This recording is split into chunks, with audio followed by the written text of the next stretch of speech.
foul here? Or are we going to get a timeout? I think they made some substitutions on the Eastern Connecticut side. And this is how we're going to wrap things up here. So Jacqueline Santella, the freshman from Hebron, Connecticut, comes into the game. She handled it there initially. Lemire going behind the back. 5 seconds.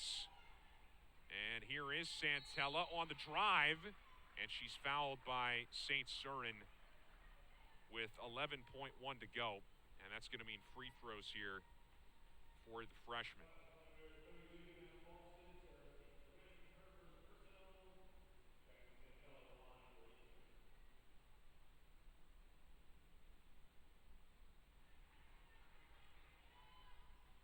Number 4 with just 4 points total on the season. Has only played 99 minutes. Misses them both. And now back down the other way to close it out is Haynes. She gets it to go with 4 seconds, and this will do it. Eastern Connecticut stays unbeaten on the road, and they win it by 17. 78-61 the final. It was a competitive game much of the way, and that hard foul and ejection of Jelani Jackson in the fourth quarter really turned things, and from there Eastern Connecticut exploding down the stretch, and they come through with the victory to get to 16-3, 9-1 in Little East play. The Beacons drop to 16-4, 7-4 in the conference. They stay in that number 3 spot. We'll take a timeout. We'll be back. We'll talk to Christina Baugh about this loss. Men's game is coming up in about 20 minutes as well, but we'll be right back.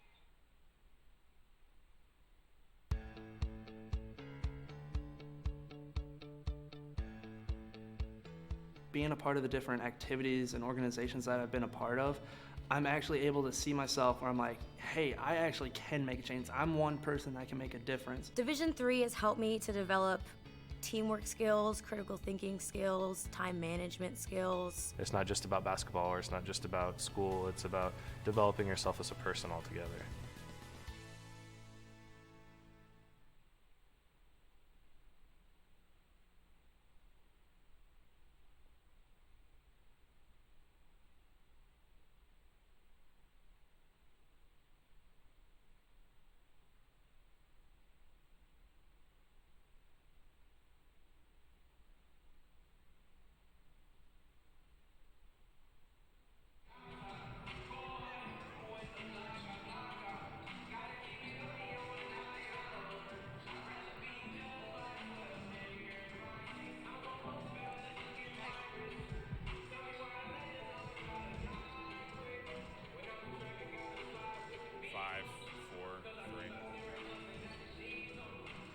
All right, we are back with Christina Baugh here after the game, after this 78-61 loss for the Beacons. And, Coach, it was a competitive game for much of the way. For sure. And it really turned there in the fourth quarter. Obviously, things got contentious at a certain point, but seemed like one of the things that really worked for you guys was Joy Grossi inside in the second half. Absolutely. Joey likes big games. She plays big in big games. So thought she put us on her back a little bit tonight, and the last 6 minutes got away from us from keeping it to a game, to a blowout. So, and against a great team like Eastern, we got to play a continuous 40 minutes. But Joey Grossi, what a hell of a night for her. We talked at halftime about the open looks they were getting from the perimeter, but they obviously continued that in the second half. But it seemed like you had some issues inside dealing with Villard as well there in the second half. What did you see there? Yeah, she does a great job. She's a senior, and she's playing like it. She curls really hard, ball side, and we didn't front the way that we wanted to do for the game plan. So, a kid like that gets the ball near the rim, it's going in. So we'll have to regroup, and hopefully we see him again.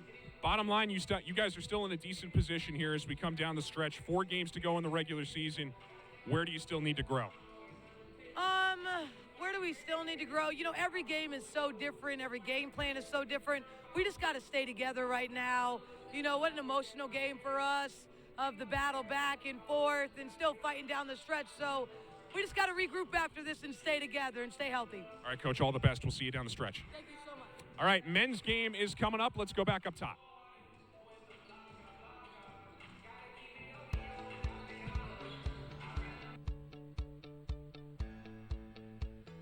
Being a part of the different activities and organizations that I've been a part of, I'm actually able to see myself where I'm like, hey, I actually can make a change. I'm one person that can make a difference. Division III has helped me to develop teamwork skills, critical thinking skills, time management skills. It's not just about basketball, or it's not just about school, it's about developing yourself as a person altogether.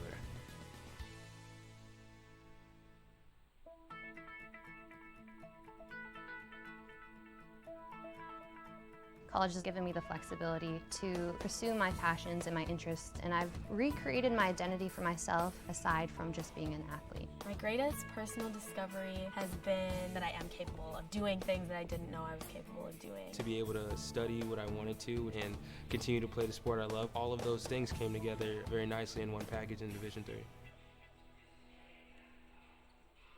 I did receive a non-athletic scholarship upon entering school. I got the presidential scholarship, which was huge for me. I think there's more opportunities for academic scholarships in Division III. I did receive academic scholarships. Just being involved on campus, being a leader, all those things combined kind of get me recognized. It's a great experience for me.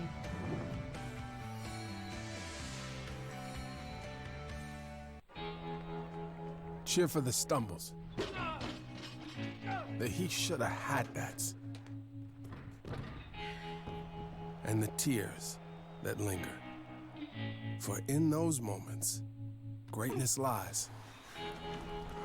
There, you will find the provoked, the determined, the unified. It's in those moments that champions are born. The University of Massachusetts Boston, with its scenic oceanfront campus, easily accessible to downtown Boston, is recognized as a model of excellence for urban public universities. 16 NCAA Division III sports are part of the more than 100 student organizations that create an engaging campus life in America's biggest and best college town. UMass Boston, Boston's urban public research university for the 21st century. Division III allows you to give yourself to other things. Having that free time.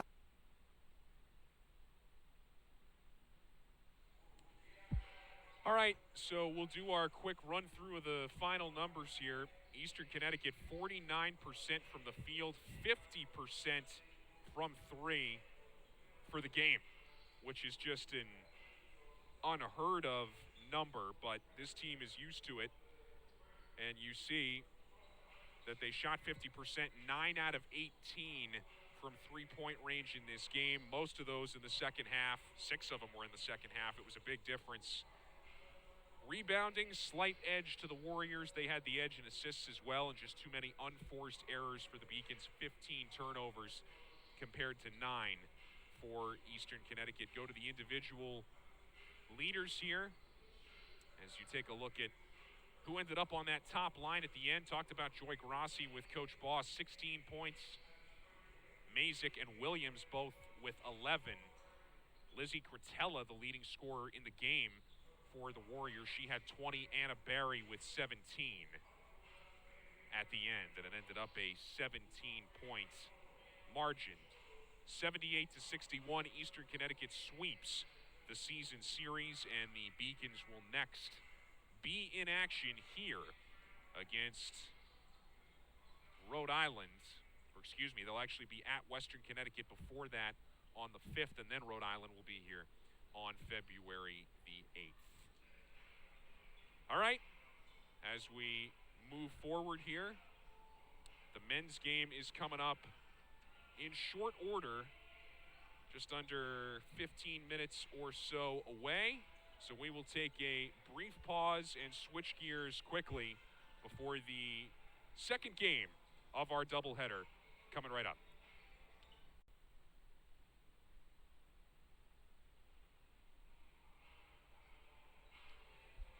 Welcome back inside the Clark Athletic Center as we get set for Game 2 of this doubleheader. We're ready for the men's version of Eastern Connecticut and UMass Boston. You see the records on your screen. The Warriors 8-10, 4-5 in the Little East play. The Beacons at 12-7 and 6-4 in the conference. A look at the standings. UMass Boston in 4th right now, behind UMass Dartmouth, Western Connecticut, and Rhode Island.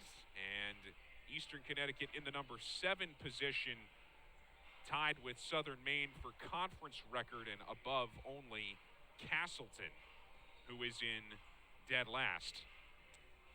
Take a look at both of these teams on the year. The side-by-side comparison here.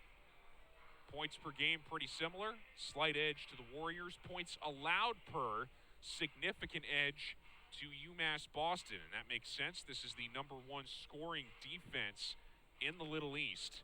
And so Eastern Connecticut up against a tall challenge here today. Both teams shoot it about the same, both from the field and from 3. Look at the rebounding margin. Eastern Connecticut minus 4.6 in the rebounding margin. That is not going to get it done here today against this UMass Boston team, and the turnovers per game just about equal.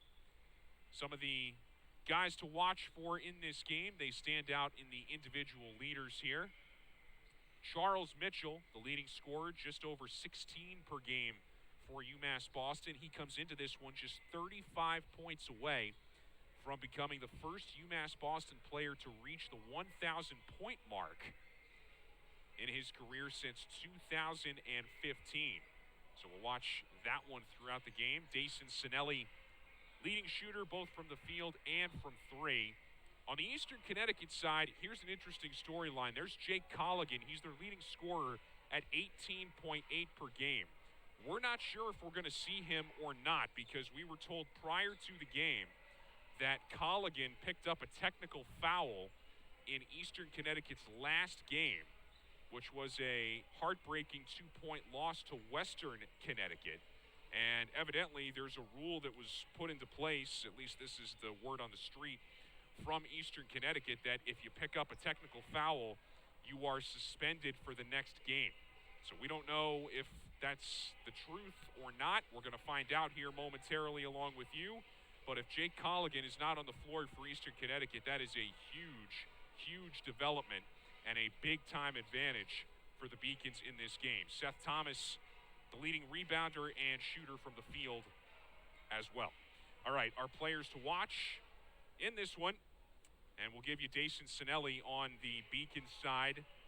This guy is an impact player, their leading rebounder, leading 3-point shooter, just a tick under 40%, and also leads them in field goal percentage as well at 51.4. And you see, not too shabby in the rebounding department either with 8 per game.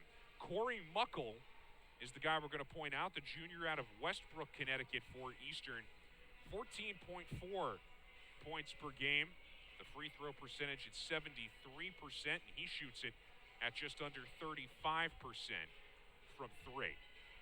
Head coaches in this matchup on the Eastern Connecticut side, Bill Geithner. There he is. Bill in his 18th season, the longest tenured coach in program history. 6 regular season titles, 6 Coach of the Year awards. Get this, his teams have won 20 games in all but 1 of the last 10 years. And the 1 year in which they didn't win 20, they still won 18. And this is the number that's really going to blow your mind. As of right now, Bill Geithner and Eastern Connecticut is 1-12-25 in Little East games in the last 10 years. 1-12-25. That's ridiculous, and it's unheard of. And you see the record there, 303 and 188. Bill Geithner has built a force of a program here for the Warriors. It's been a struggle so far here in 2020, though. And on the other end, for UMass Boston, Jason Harris, man on the far right. Year number 5, won the most games in a decade in this program back in the 2017-18 season. The overall record just a game under 500, but 3 straight winning seasons, and he has the Beacons in great shape to make it 4 consecutive winning years. And after this one, just as was the case with the women, it's actually slightly different now that I look at it, because they have 5 regular season games to go in this season after today. And right now holding down the number 4 spot in the conference, just trying to qualify for postseason play. Starting lineups, they're going to be introduced here in a minute. And we don't have them yet confirmed, so we're just going to take a pause. And we are going to show you highlights from the first meeting between these two teams, a 62-58 win for UMass Boston, which snapped a 19-game losing streak in this series. Here were the highlights. First half, 4-2, Boston in the lead. Right under the basket, just goes over the rim, and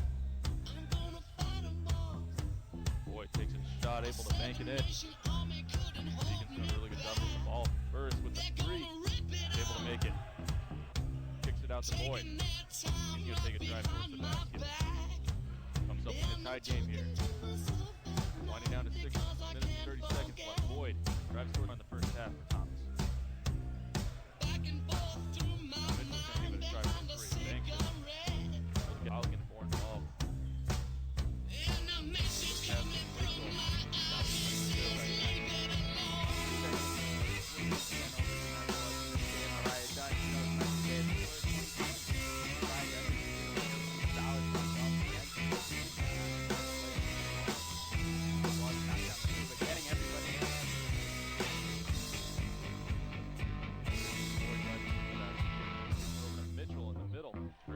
Down in the corner. He's able to knock in 3. That's also been Fowler in front, denies Lorquette. Easy rebound for Mitchell, turns into 2. An absolute competitive game that we just saw.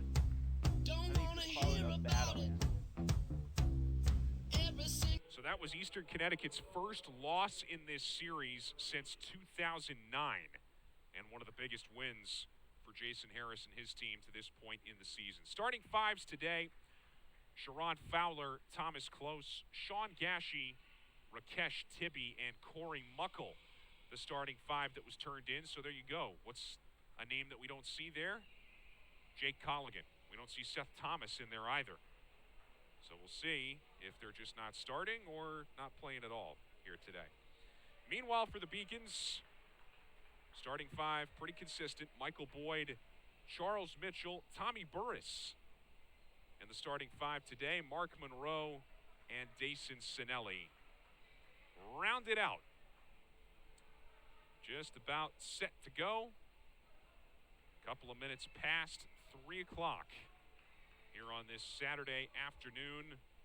Eastern Connecticut at 8-10, 4-5 in the league. UMass Boston 12-7 and 6-4 in the league, and they control the opening tip.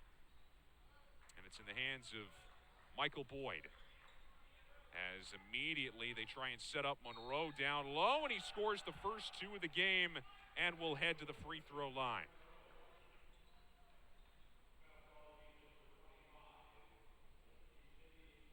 The foul on Makeesh Tibby, and Monroe immediately with a chance for a 3-point play. And he converts.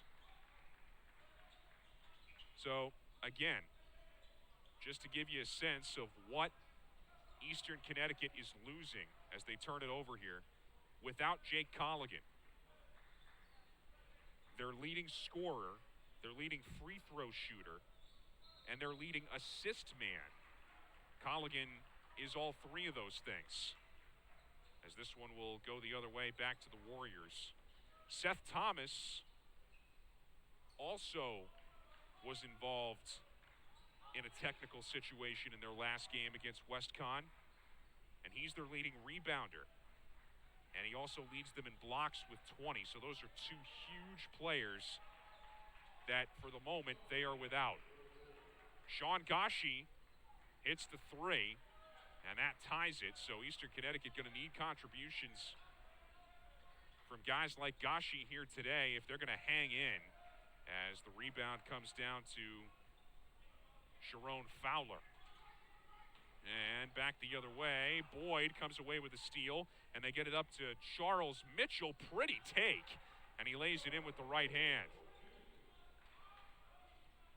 Makes it 5-3, and he is now 33 points shy of the 1,000 mark in the collegiate career for the junior from right here in Boston, Massachusetts.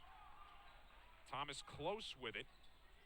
He gives it off, and now taking it in on the drive is Gashi, and he walks. So off the travel, Beacons will take over.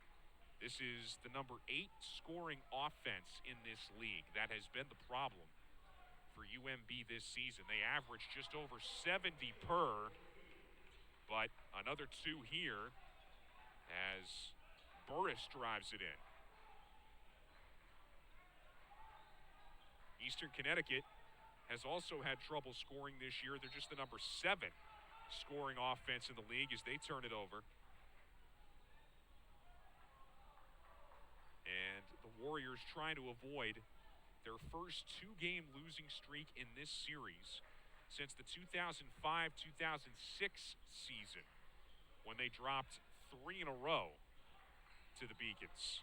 Here's Sinelli, and he dishes in the corner. That's an open 3 for Burris.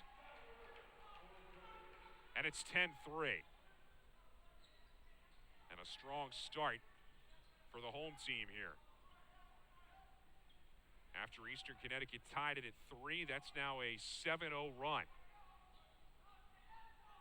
Warriors desperate for an answer. Here's Close.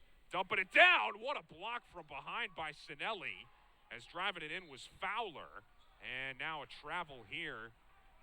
Charles Mitchell trying to start the fast break, and Sinelli has to pull him away from the official. Officials here in this second game: Joe Silva, Kenny Pigeon, not the bird, and Dan Murphy. 3 minutes gone by, and a walk again. This one goes on Close. So Warriors having trouble maintaining possession here early, and they're going to have to burn a timeout. Less than 3 minutes gone by, and UMass Boston out to an early 10-3 lead underway here in Game 2.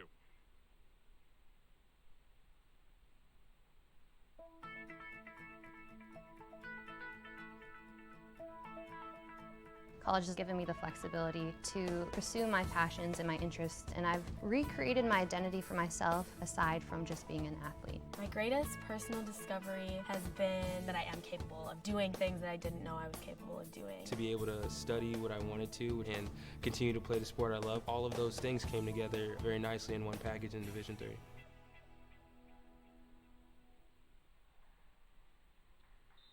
So as we bring it back out of the timeout, both these teams are coming off heart-wrenching losses.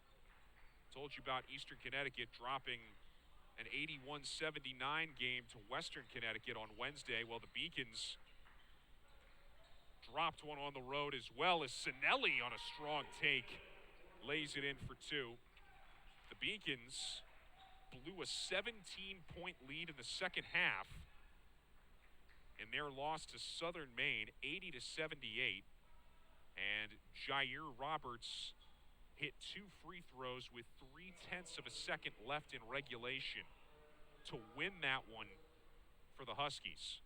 So Jason Harris and his team back on their home floor, desperate to get the taste of that ending out of their mouths. And so far, a strong start. As here's Close, leaving one and muscling up against Burris, and drawing a foul is Sharon Fowler.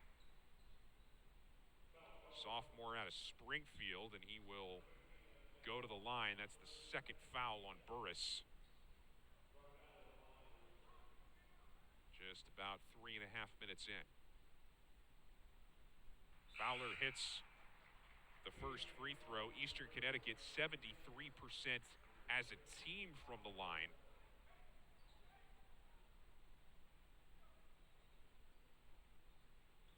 One more coming here.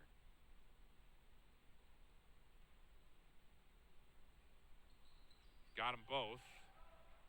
And it's 12-5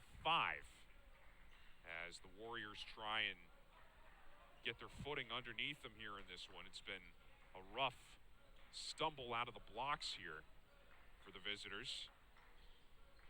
Mariano Rodriguez into the game for UMass Boston, the freshman who's hit some big shots this year. Monroe down low, loses it, and it's going the other way. Good defense against him underneath by Rakesh Tibby.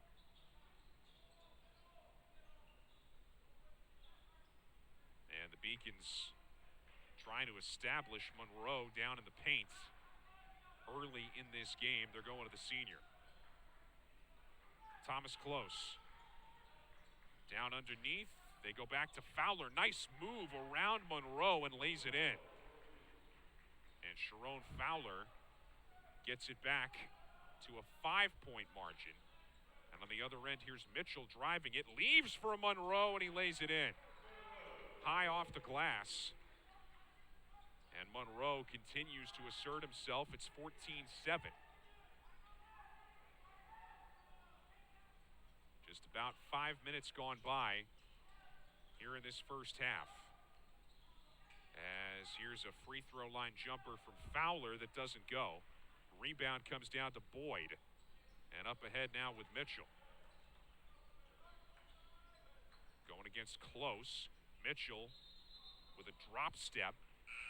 And a foul here. Or actually, they're going to say jump ball.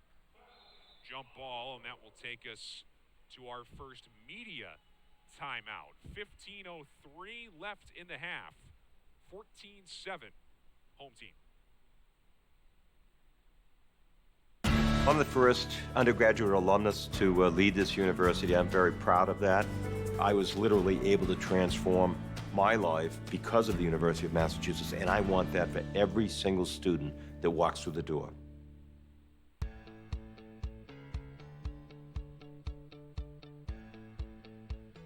Being a part of the different activities and organizations that I've been a part of, I'm actually able to see myself where I'm like, hey, I actually can make a change. I'm one person that can make a difference. Division III has helped me to develop teamwork skills, critical thinking skills, time management skills. It's not just about basketball, or it's not just about school. It's about developing yourself as a person altogether.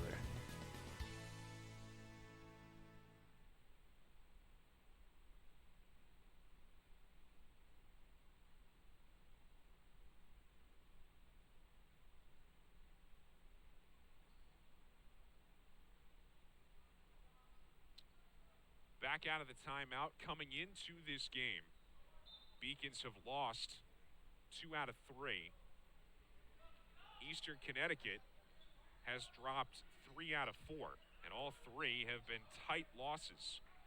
72-69 to Rhode Island, 95-93 in overtime to Southern Maine, and then the 81-79 affair on Wednesday against Western Connecticut that we've talked about a lot here early. Sinelli comes up with the deflection and then the steal. As Boyd brings it back down this way. Leaves it. Rodriguez, that's a 3. Mariano Rodriguez gets the lead up to 10. At 17-7. And the Beacons are getting whatever looks they want right now. Then a rough start for this Eastern Connecticut defense. Just the number 7 scoring defense in the league coming in. They try and set up Fowler down low. Look at the hustle by Rodriguez to get down on it. And Boyd eventually finds Sinelli. And the Beacons do come up with the takeaway. They were first to the floor. As as Sinelli working against Fowler. Dishes to Mitchell. That one looked good from here, but just a tad too strong. They maintain possession with Boyd. And he leaves one beautifully underneath, but recovering for the block, Jake McCarthy, denying Sinelli. And is that the break that the Warriors needed to get something going? Maybe, as Tyrese Woods hits a three. So they get the rejection and then the three off of it. And now it's down to 7 as they set up Mitchell here. Runner doesn't go, and the rebound fought for, and it goes to Close. Close is bumped on the way by Rodriguez. That'll be team foul number 3 on the Beacons in the first on Rodriguez. Monroe will take a seat. And you got the sophomore Z. Lou out of Boston, Massachusetts into the game right now. First time we've seen him. Z. Lou is underneath. As Close is met by Lou there at the elbow. And now it gets dished back out. 8 on the shot clock. Good suffocating defense being played here. Close dishes in the corner for 3. Woods doesn't get it. And the rebound comes to the Beacons. Mitchell back the other way with it in a hurry. And now he pulls it back. 12:20 to go in the half. Boyd, deep 3. That's well short. And the rebound grabbed by Woods. This first half continues to fly on by here. And Lou is going to get called for the reach underneath, going against Jalen Crawford. Or excuse me, it was actually McCarthy. So Z. Lou, 6'3", 175, going against the 6'8", 245, Jake McCarthy. And now Monroe comes back into the game, so Jason Harris wasn't about to let that matchup last. Back out it goes to Close. That's a 3. And that makes it a 4-point game. And actually, it was Gashi. Sean Gashi all alone. And it makes it 17-13. Monroe going against McCarthy. Backs him down, lays it in and 1. That's just overpowering. 6'6", 230. Mark Monroe. And he's leaving his mark right now on the Warrior defense. 6-point UMass Boston lead. 11:46 to go in the half. I did receive a non-athletic scholarship upon entering school. I got the presidential scholarship, which was huge for me. I think there's more opportunities for academic scholarships in Division III. I did receive academic scholarships. Just being involved on campus, being a leader, all those things combined kind of get me recognized. It's a great experience for me.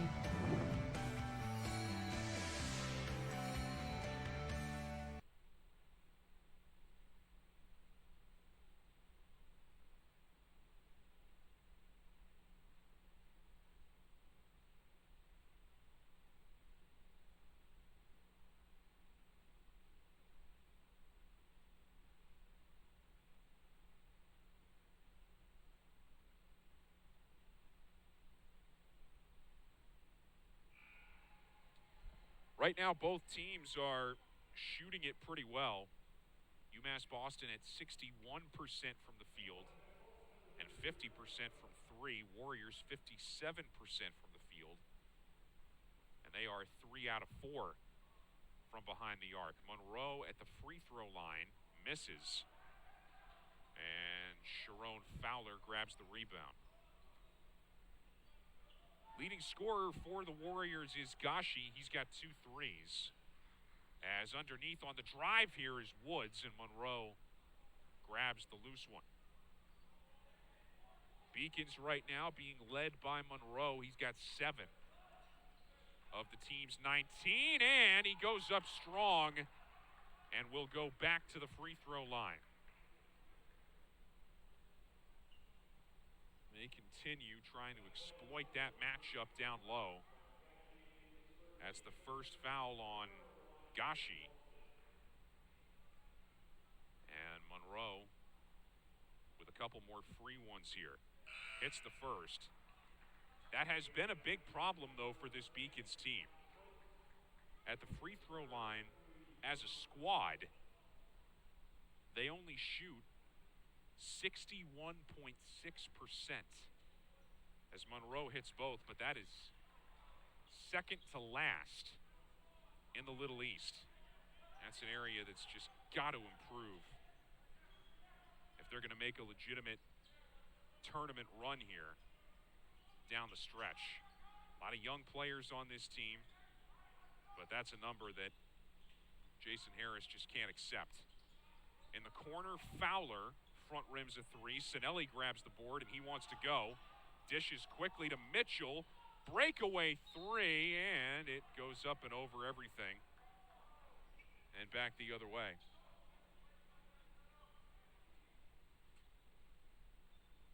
So we're coming up on the midway point of this first half.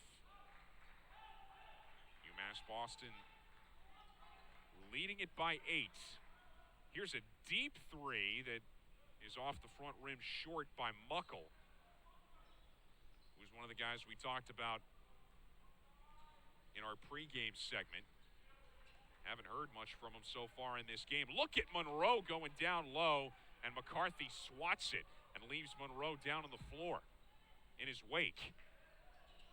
Back the other way here, Gashi leaves it, and front rimming a three is Woods, and on the putback, it's Gashi.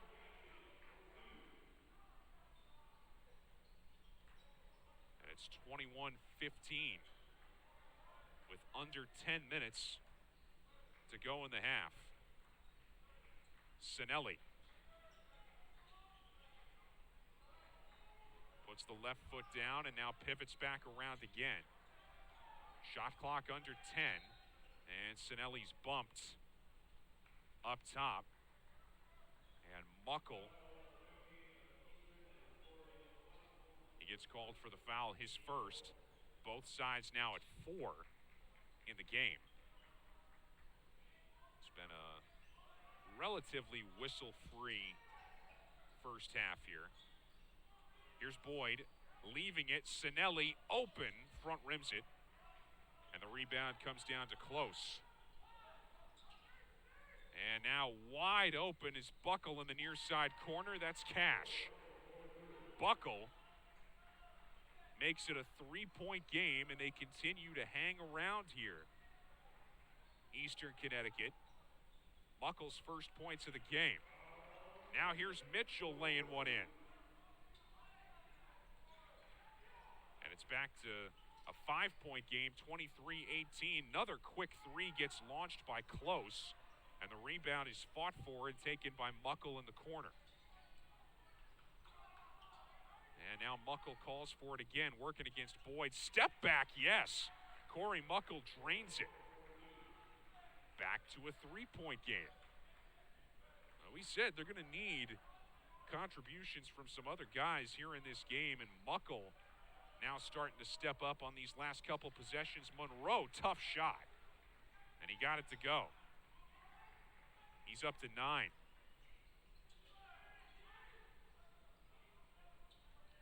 And now Close goes against Mitchell here up top. Gets it back on the give and go. Close, high off the glass, can't bank it in. Rebound Rodriguez. And back the other way they come. Mitchell steps back, gives to Sinelli, and he pulled a swim move and then went down to the floor. And it's going to be a foul against Gashi, I believe it is. It's his second. Under 8 timeout. 25-20 the lead for the home team.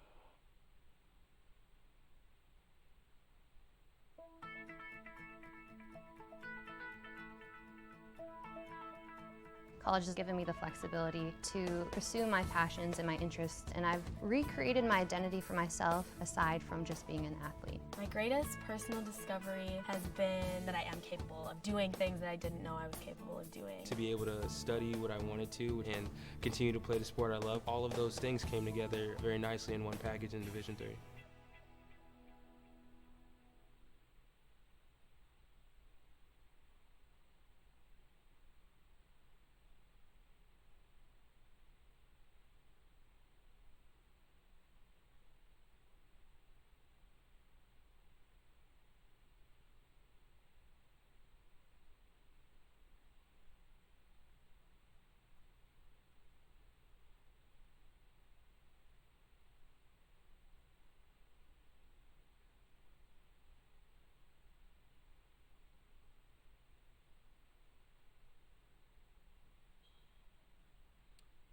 .758 left in the half.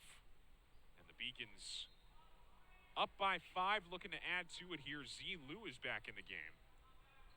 He's out there with Boyd, Sinelli, Rodriguez, and Mitchell. Mitchell on the give and go, but it ends up going to Lou in the corner. And now Boyd with the left hand, thought about a step back, gets it back. Under 5 on the shot clock. Sinelli, deep 3, no. And the rebound close. So good defense from the Warriors. No quality looks for UMB on that possession. And they've got Matt Rohelia, sophomore from North Providence, Rhode Island, in the game. He finds an open McCarthy down low. And it's back to a 3-point game. So just like the Beacons are trying to get Monroe involved, Eastern Connecticut doing the same thing with Jake McCarthy. And he's up to 4 points now in this game, and now he has a steal. Back down the other way, open, and Mitchell is going to be called for the foul here. No clean block. That looks like 2 high-speed trucks getting ready for a collision. Thankfully, it wasn't all that vicious. Rohelia was who he collided with. Mitchell picking up the foul, 6th team foul. And it's Rohelia at the line. Misses the front end. Here's another look at the collision here on the drive. And Mitchell clearly just going for the ball there. Any contact with the body was inadvertent. Unlike what we saw earlier in the women's game. Meanwhile, Sinelli face plants after the second missed free throw. Mitchell gives it off to Rodriguez, and now Lou up top. 6:40 to go. Boyd, who's had a quiet half, on cue, knocks it down. His first points. And it's 27-22. Rohelia dishes in the corner, gets it back. Now close, driving in on Sinelli. Good look, and he knocks it down. Close has had a strong first half here for the Warriors, who continue to shoot it well. Sinelli, open, deep 3, and that is money. Dason Sinelli, he is the definition of a sharpshooter. That's his first from behind the arc today. Once he makes 1, he can make 4 or 5. And trying to come up with an immediate answer here was Muckle, but a foul on the rebound.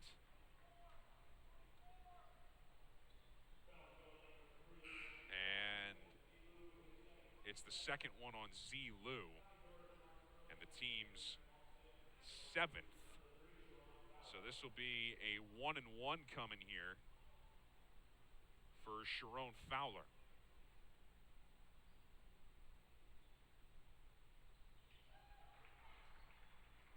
Next one can get it back down to a 4-point game.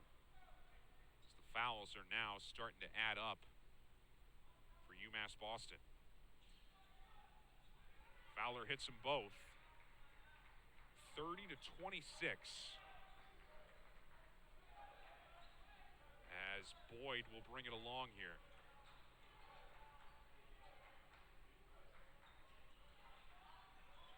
trying to get himself into a rhythm here on offense. Under 10 to shoot. Boyd drives, steps back, can't get it to go. Rebound comes down to Close. Well, he's been around the ball a lot here in this opening half, and here he drives in on Sinelli and just can't get the roll, but underneath he's picked up by Fowler, who banks it in, and Jason Harris has seen enough. Timeout, UMass Boston with 5:08 to go in this first half. Eastern Connecticut not going away. 2-point game. I'm the first undergraduate alumnus to lead this university. I'm very proud of that.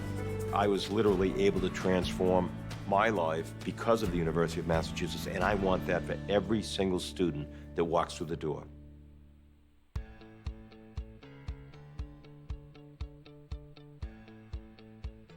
Being a part of the different activities and organizations that I've been a part of, I'm actually able to see myself where I'm like, hey, I actually can make a change. I'm one person that can make a difference. Division III has helped me to develop teamwork skills, critical thinking skills, time management skills. It's not just about basketball, or it's not just about school, it's about developing yourself as a person altogether.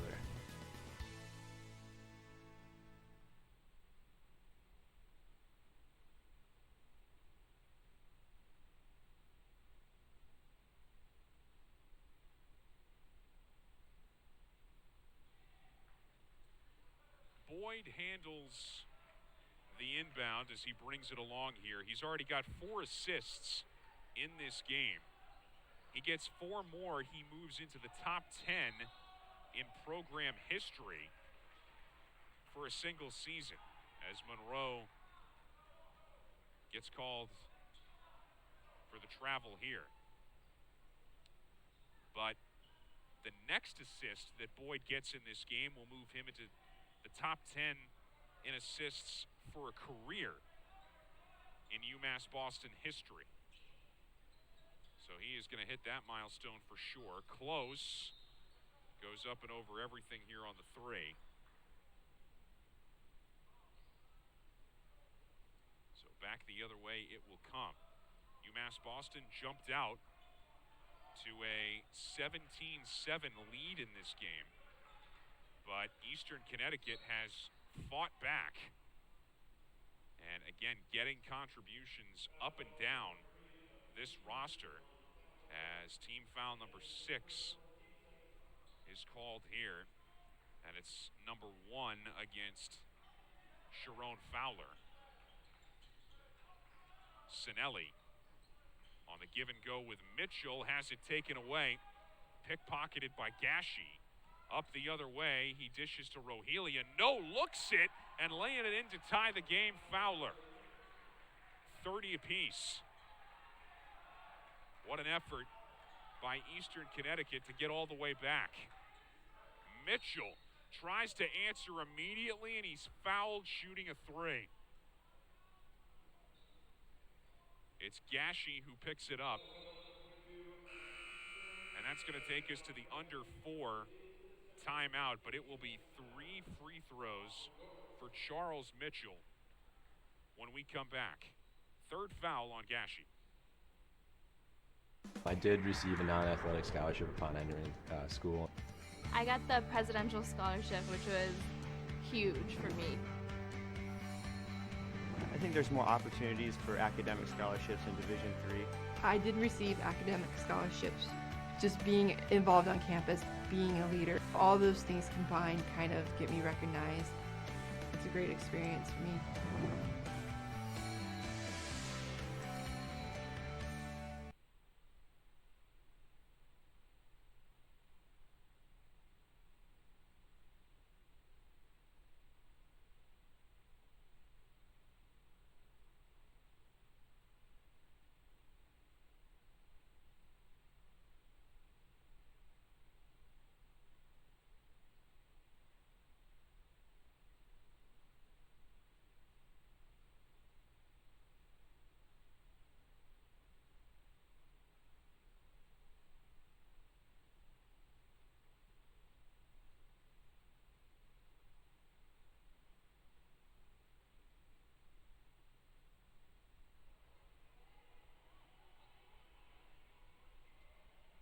3:57 in the half, tied at 30. Charles Mitchell now will get his 3 free throws.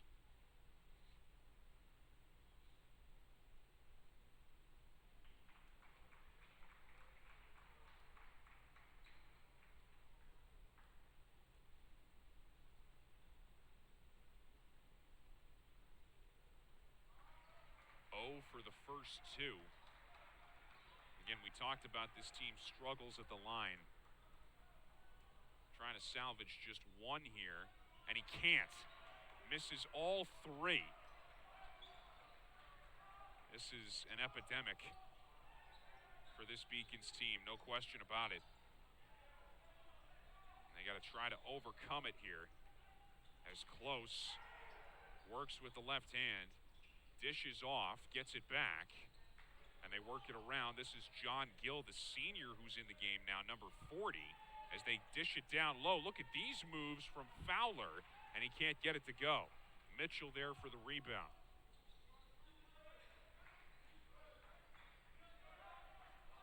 In the hands of Boyd.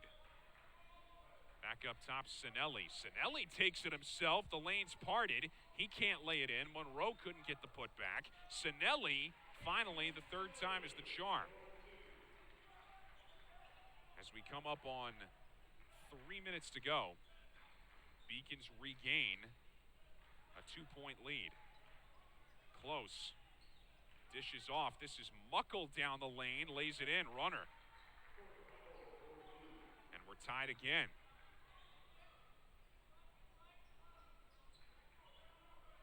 Mitchell with it. He drives it in and gets the bucket and one, going against Fowler.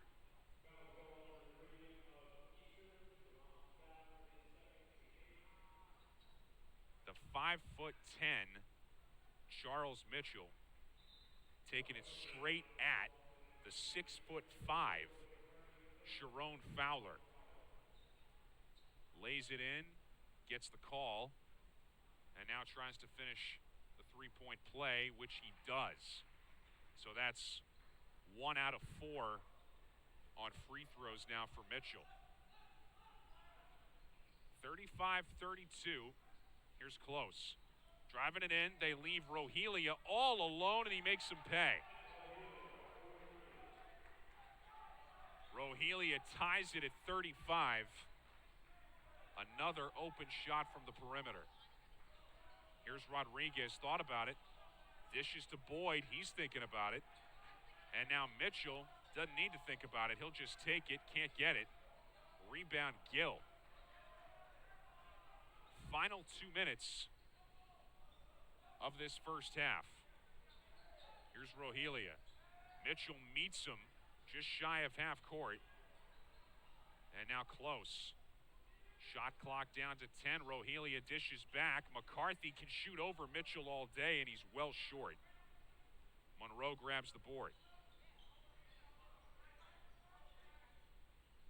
Here's Boyd with the left hand. Rodriguez in the corner. No. Rebound fought for, tapped around, and it comes down to Eastern Connecticut. Close on the give. McCarthy out of bounds, going the other way.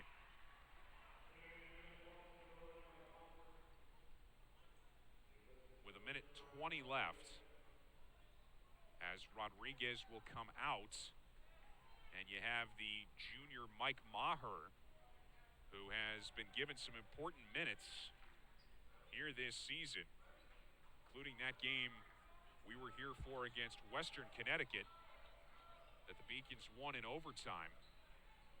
Jason Harris calls his number here. Final minute of the half, Monroe gets right by McCarthy and continues his stellar half. 13 points now. Here's Gill at the other end. Can't hit the three, but foul underneath. It's going to be an over the back. Should be going on McCarthy here. It does. That's his second, 9th team foul. So this is going to be free throws for Monroe.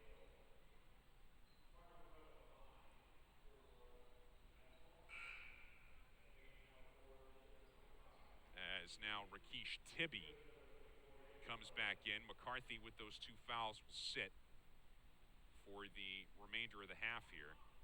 1-1. Monroe misses the front end. Mitchell fights for the board and now saves it to Boyd. What a play by Mitchell. He gets it back, and the Beacons save this possession. Here's Boyd. Drives and leaves it. Maher open 3, no. Sinelli grabs the board, trying to just stay in, does. And they'll reset it with Boyd. And on the give and go here, it goes through Sinelli's hands, but they're going to say it was tipped out by Tibby. Last to touch it.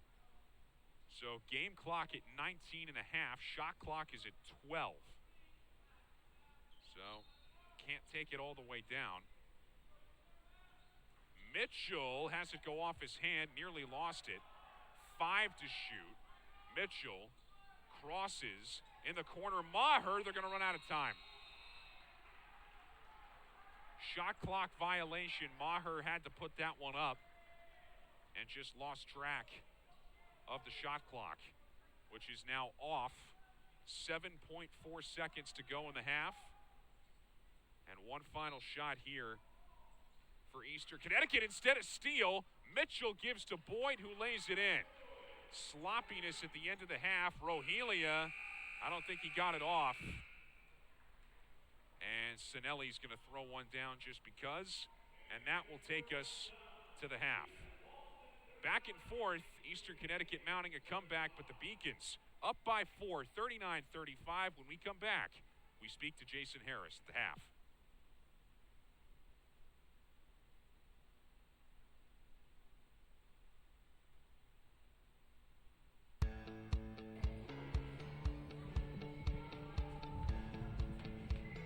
Being a part of the different activities and organizations that I've been a part of, I'm actually able to see myself where I'm like, hey, I actually can make a change. I'm one person that can make a difference. Division III has helped me to develop teamwork skills, critical thinking skills, time management skills. It's not just about basketball, or it's not just about school. It's about developing yourself as a person altogether.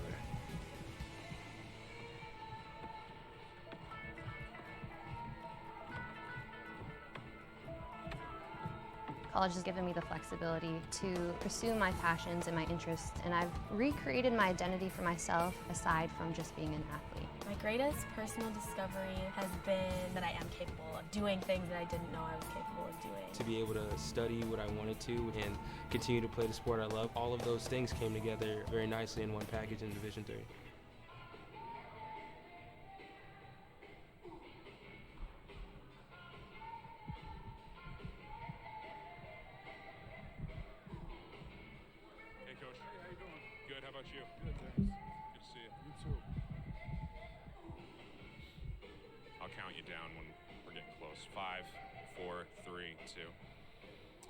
All right, we are back here at the half with Coach Jason Harris. Coach, you guys got off to a great start in this game, got out to the 10-point lead early. The big guy, Mark Monroe, had a big first half. What did you see from him? He's showing good patience, you know. He's being physical in there. He's taking his time. So, you know, I'm happy with him right now on offense. They made a huge comeback to get back into it, make this thing a game. They're obviously missing some key pieces on offense, but what are you seeing from them collectively as a unit in that half? It's a championship program, a championship culture, so they're not going to go away just because 2 of their better players are out. I mean, just a better opportunity for another 2 guys for them. You know, they're really well coached, and they got plenty of talent still. I don't feel bad. All right, good luck in the second half. We'll see you after the game. All right, let's go back up top. True definition of a champion is the one that finds a way to do what can't be done. One that'll hold your hand and help you fight through the pain, that will walk through the fire just to bring you the rain. Obstacles are only rocks for the climbing. It's a race against the clock, and you got the perfect timing. Bring the thunder so we all can catch the lightning. The only thing that cuts timing is a diamond. I've been waiting all my life just for this one night to show I can do it. So let's get to it. I got the heart of a champion. I got the heart of a champion.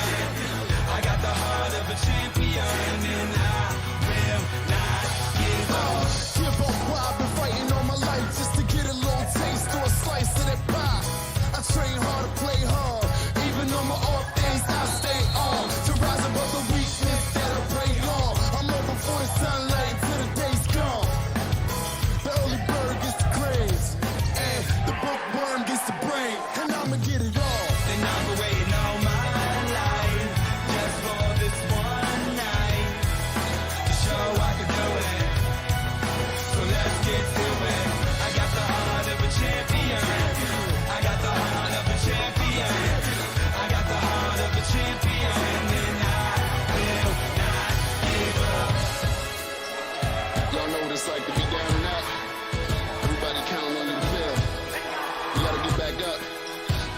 swinging. World on my back like I'm Atlas. Into the pain to get the gains. If I could lift the whole world up, I know that I can make a change.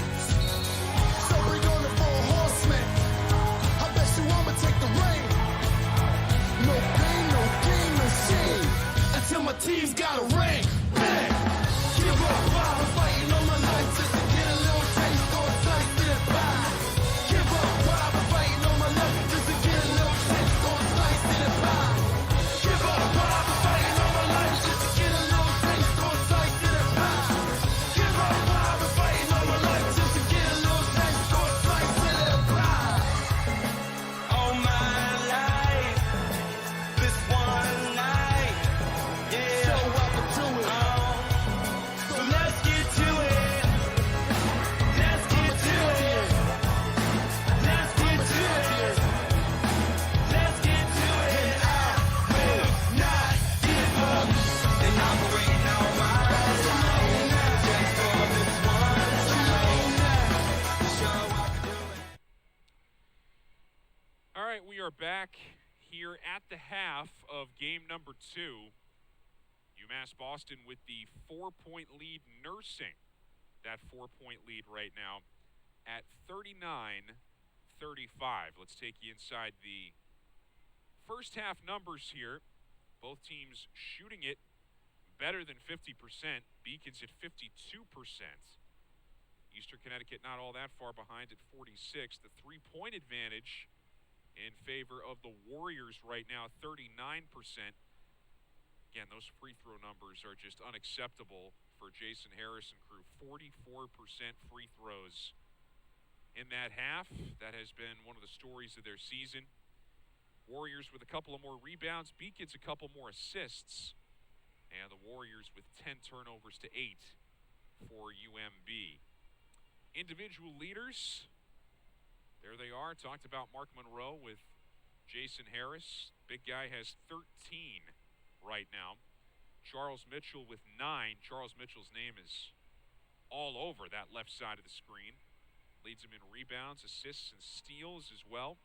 Sharon Fowler has had a nice first half. Again, Eastern Connecticut missing a lot of their firepower on offense. Jake Colligan, the senior, their leading scorer, not playing today. And neither is Seth Thomas, the sophomore, who leads him in rebounds. Fowler also tops in that department in the first half. And Sean Gashi with a good half, 8 points, couple of threes. Jake McCarthy, the big guy inside, with a pair of blocks.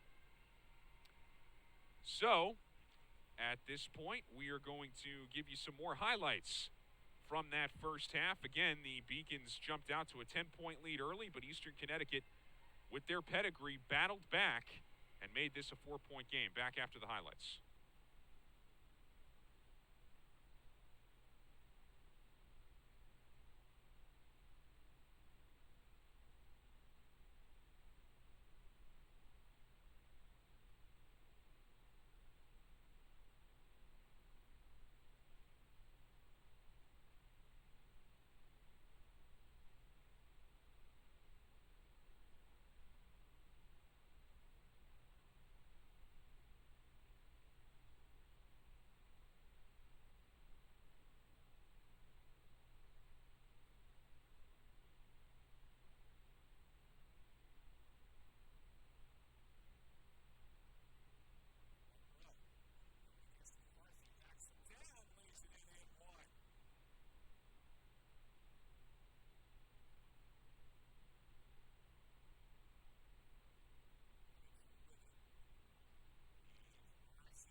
All right, so that's how we've gotten here to this 39-35 score around the Little East.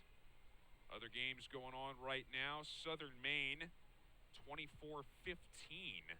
Only 15 points for Keene State in the first half. Wow, that one is at the intermission. Western Connecticut, 35-29. They're up 6 over Plymouth. That one's at the half as well.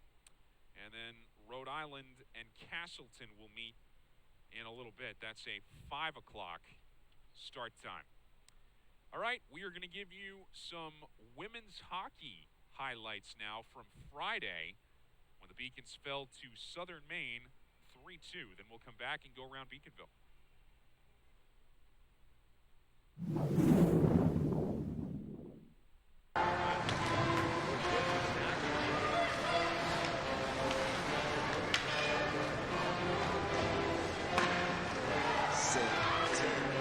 I mean, even though we stand alone, we stand together. Ladies and gentlemen, Bill Commander, fasten your seatbelts. Thank you for Air Force Airlines. Trust me, they say a family that prays together, stays together, and one that walks apart just falls apart. So together we stand, divided we fall, united we form Voltron and take on all. Let's move, yes. The birds left the nest. I'm all grown up, I gotta fly with the rest. Best of the best is what we strive to be. A legacy is what we try to leave. Let's say goodbye to the past. The future's here at last. The second coming, the new beginning. The truth is speaking. You should listen. So glorious, victorious. We take what we want. We born warriors. So glorious, victorious. We take what we want. We born warriors. If you fall, get up and try it again. If you drop, get up and try it again. If you fall, get up and try it again. If you drop, get up and try it again. We tired of being runners up. We coming up. We ready for whatever you put in front of us. Blood, sweat, and tears. Yeah. We dripped all three just to get here. No longer will I wake up and my dreams just vanish. It's staring right at me. I must take advantage. Hard work pays off. You get what you put in. So why stop now? Gotta keep pushing. And women's hockey about to be in action right now. About 10 minutes or so across the hall here. So that's another web stream you can keep your eyes on. Not telling you not to watch the second half here. Just telling you. We'll go around Beaconville now. As you see, track and field, they competed at Tufts earlier this morning. Women's hockey in a 1-1 tie with Castleton. So that's my bad. It's not women's hockey that's about to start. It's men's. Women's in a 1-1 tie. I knew somebody was over there in 10 minutes. Men's hockey hosting Castleton in officially 8 minutes now, if you care. And women's basketball falling in game one of the doubleheader here, 78-61. It was a competitive game for the first 3 quarters. Then the hard foul from Jelani Jackson that got her ejected. And that's the main thing that people are going to be talking about coming out of that one. And we'll see how Christina Baugh and her team will bounce back. So we will look ahead now. The upcoming schedule for this men's team coming up on the 5th. They'll be at Western Connecticut. That's a big game, 7:30 start. Then on the 8th, a week from now, Rhode Island will be in here. That's a 3 p.m. tip. And then on February the 12th, they're back on the road at Castleton. And then only 2 regular season games left after that. On the 19th, the top team in the league, UMass Dartmouth, will be in here, and they'll end the regular season on the 22nd at Plymouth State. All right, just another couple minutes until we get the second half going. We'll take one more timeout and come back for the second half with the Beacons up by 4 over Eastern Connecticut.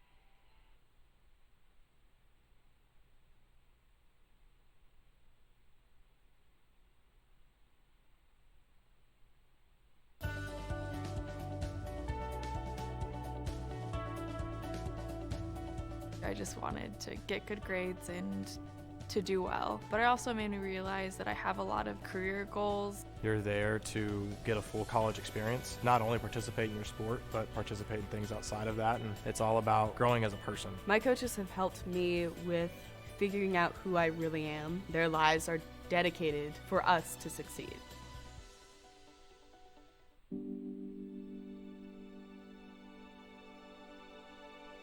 What separates UMass Boston from other schools is the fact that a large percentage of students commute. For me, it takes 2 hours each day to go to and from school, but every second has been worth it because the students that come here are serious about learning, they value their education, and understand where it'll take them in the future. This is what UMass Boston means to me.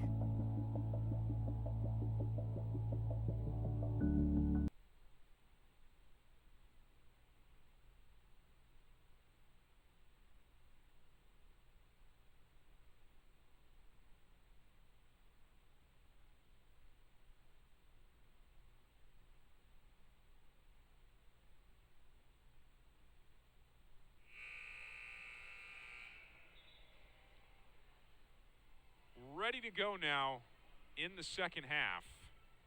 UMass Boston with a 39-35 lead over Eastern Connecticut.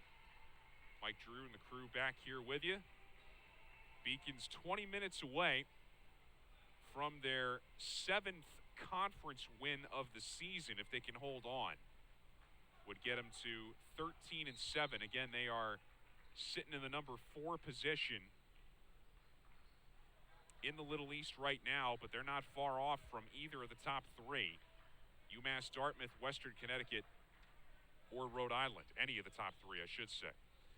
Dason Sinelli misses a 3 on the first possession of the half, and it's going the other way. So Jason Harris opens the second half with the starting 5 back out there. Mitchell, Boyd, Burris, Monroe, and Sinelli. And it's the same thing on the other side for the Warriors here and Bill Geithner. It's in the hands of Thomas Close right now. Shot clock is under 10. Close for 3, short, and Monroe grabs the board. The 3 ball has been working for both sides today, but especially for Eastern Connecticut. Kind of kept them in it early when they fell behind by 10 and rallied right back. Here's Boyd on the take and lays it in with the left hand. Michael Boyd gets it back up to a 6-point lead here in the first minute of this second half. Underneath, this is Tibby, and Rakesh Tibby gets it back down to 4 as he lays one up and over Burris.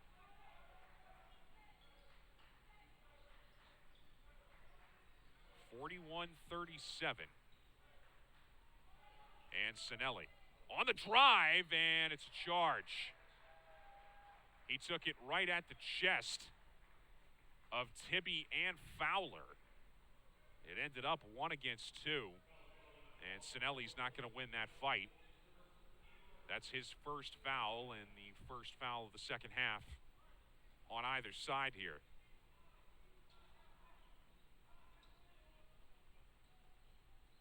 Bill Geithner calls out the play. And now Close, guarded closely by Sinelli up top, gives off. Gashi, nice drive, and he gives off. Wide open, and missing the bunny was Fowler, who had a great half, but a missed opportunity there. Could have gotten it back down to 2. Here's Boyd. Driving in, gives it back. And Sinelli will reset it. Shot clock to 10. Mitchell, step back 3, won't go. And Sharon Fowler grabs the board. Close back down the other end, gives it to Fowler as the trail man. Now Tibby, open J, no. And the rebound Burris. So both sides struggling from the field here in the first 2.5 minutes. Out of the locker room here. Trying to get back into a rhythm. Monroe going against Tibby. Nice spin move inside. Can't finish it. Putback doesn't go. And Burris's tap won't go either. So the Beacons with a couple of chances at it. Couldn't get one to fall. Here's a deep 3 in transition. Knocking it down is Muckle. And it's back to a one-point game. 41-40. Jason Harris at the half talked about the championship pedigree of this Western Connecticut squad, or Eastern Connecticut squad, I should say. Knows that they're not just going to go away despite being without two of their top offensive threats in this game. It has been a total team effort for them to stay in it, and they are right there with 16:40 to go. Every chance to win this game. Mitchell gets bumped up top. That's Tibby. Second foul on the team here in the half, and it's also number 2 on Tibby. Mitchell takes it off the inbound. Trying to set up Monroe. Down low against Tibby, almost lost the dribble. Gets it back over to Sinelli, who misses the corner 3. Back down the other way quickly. Here's Gashi on the give and go. Gets it back in the corner. Back out close. 3 short. And the rebound to Boyd. Came straight to him. And now he drives in with the left hand. Leaves it for Sinelli. Sinelli runner doesn't go. And the rebound comes down to Fowler. So Sinelli has gone cold here to start the second half. Now a wide open lane and a beautiful drive in by Close. Turning around on the reverse. And out in front is Eastern Connecticut. 42-41. They have grabbed the lead here in the second half. Sinelli trying to answer, cannot. Rebound comes down to Muckle. And now wide open Fowler, and they couldn't connect on the feed. Fowler stepped out, and that'll take us to the under 16 timeout. They had an easy 2 there. Had the pass come a little sooner, but a break for the Beacons that it goes out of bounds. A 6-point lead here in the early stages of the second half is gone. 42-41 Warriors. Timeout.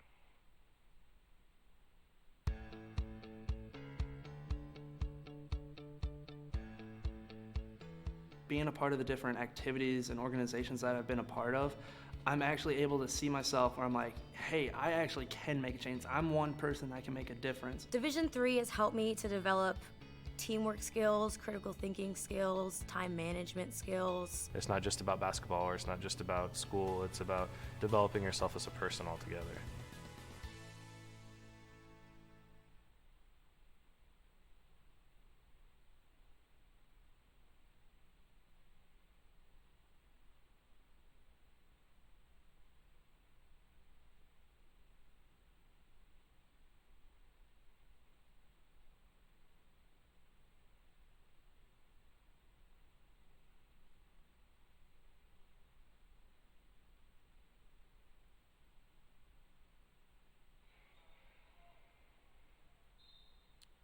Out of the timeout, 15:24 left.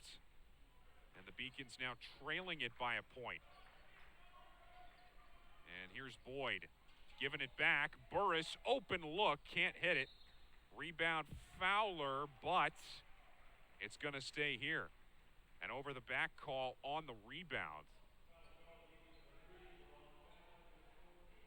And that is the third, or rather, excuse me, it's the 4th on Sharon Fowler. That's a big call. He has to come out at the 15-minute mark. Fowler, who's played well here today, now having to take a seat. Replaced in the lineup by McCarthy, and Boyd goes right at him and scores. And puts the Beacons back on top. Rohelia dishes. Muckle again. Can't hit the 3. Loose rebound, and it comes down to Burris. Mitchell driving it down quickly. Leaves it for Z. Lou. Tried to find Burris underneath, and he ended up handing it right back over to Close. They try and set up a 3, and taking it in strong is Gashi, but too strong. He claims it was a blocking foul. The official doesn't agree. And that's going to be team foul number 4 on the Warriors, and it's also number 4 on Gashi. So there's some foul trouble here for Bill Geithner and his squad. Both Gashi and Fowler now at 4 fouls with still a long way to go. Mitchell almost lost it, somehow got it back for a circus attempt, and he's going to get free throws out of it. Shooting foul on Rohelia. And here's Mitchell back at the line where he missed 3 consecutive in the first half. Misses again here.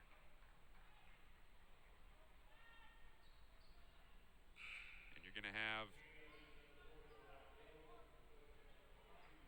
Yohan Gill coming back in to take out Gashi, who has to sit with the 4 fouls and is none too pleased about it. Mitchell misses both. And now a battle for the loose ball. And it's a tie-up going back to Eastern Connecticut. 14:15 to go. And it'll be brought along by Rohelia here.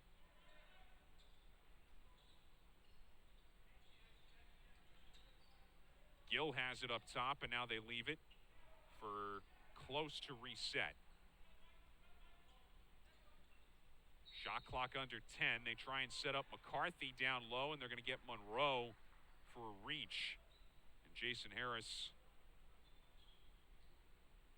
put his head down in his hands. That's the first foul on Monroe. And only the team's second, as they'll inbound it finally here to Rohelia. Working against Sinelli. Tried to go right, and Sinelli cut that off. They dump it down to McCarthy. Hook shot doesn't go on the turnaround, and the Beacons will bring it back. It's Boyd, and wide open was Monroe, and he couldn't handle the pass. That was an easy slam, probably, for Monroe. He was wide open and just couldn't handle it. So we come up on 13 minutes left to go. Ooh, look at the cross-up by Close. They find McCarthy, and he lays it in. Beautiful moves by Close that set that up. And Eastern Connecticut back in the lead.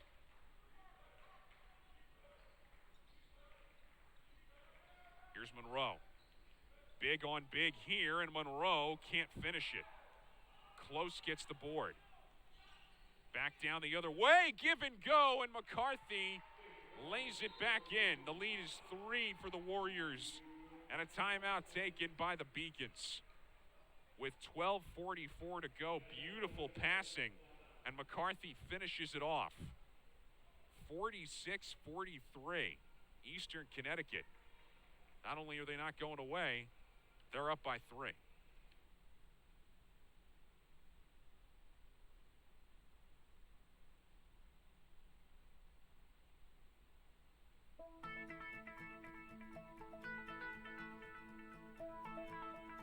College has given me the flexibility to pursue my passions and my interests, and I've recreated my identity for myself aside from just being an athlete. My greatest personal discovery has been that I am capable of doing things that I didn't know I was capable of doing. To be able to study what I wanted to and continue to play the sport I love, all of those things came together very nicely in one package in Division III.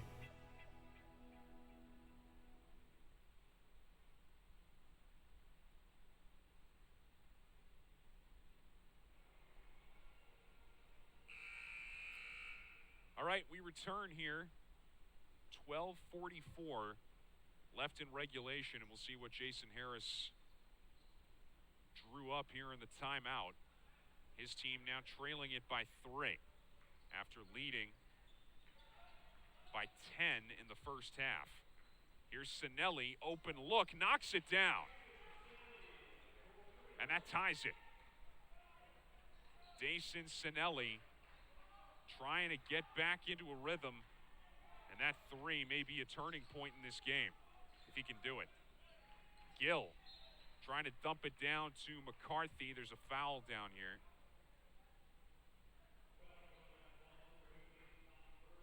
That's the third on Burris, as well as the third team foul.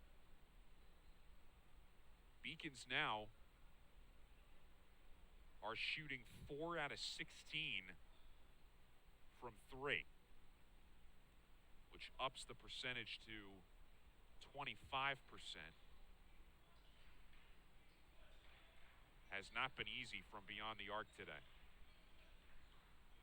Even for a guy like Sinelli, who's so proficient at knocking down those threes.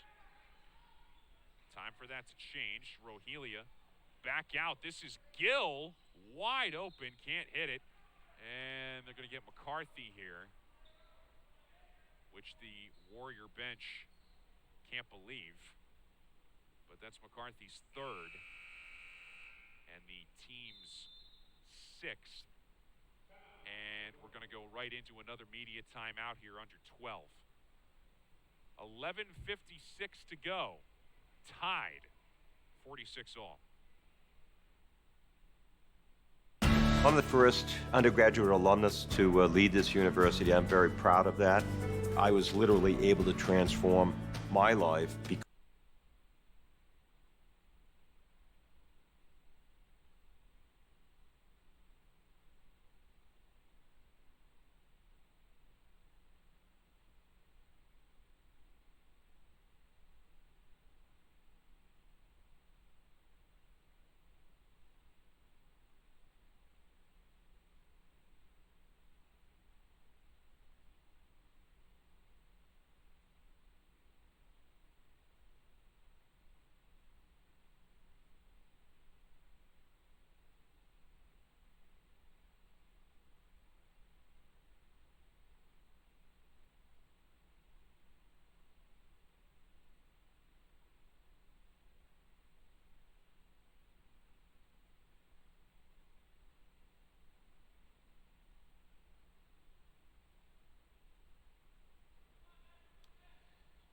out of the latest stoppage, here come the Beacons. Sinelli inbounding to Boyd. 46 apiece. Sinelli has it in the corner, guarded there by Muckle. They swing it around. Burris knocks down a 3. Big shot, Tommy Burris. That'll improve those three-point numbers a little bit. 49-46. As here's Gill on the other end. And Rohelia is going to take it himself. Can't get the roll. McCarthy grabs the loose ball. Can't put it back. And the rebound, Sinelli. Can the Beacons go on a little bit of a run here? Try and get some separation. Coming down the stretch. Sinelli, hook shot short. And McCarthy grabs it. Up ahead they go. And they'll stop. Come back out here with Muckle. That's a turnaround 2, yes. Corey Muckle. Defender right in his face. But that's an elite shot maker. And he makes it a 1-point game again. Nearing the midway point of the half. Burris back out. Mitchell in and out. And the rebound comes back down. Rohelia. Muckle. Another one. Won't go. Gill on the putback. Can't put it in. McCarthy grabs the board. He will go to the line.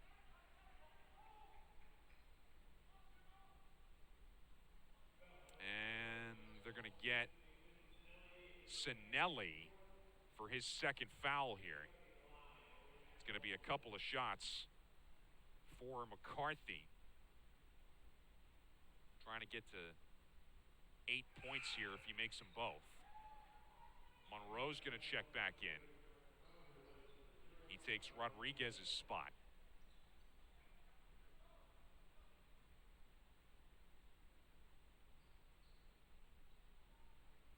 Hits them both.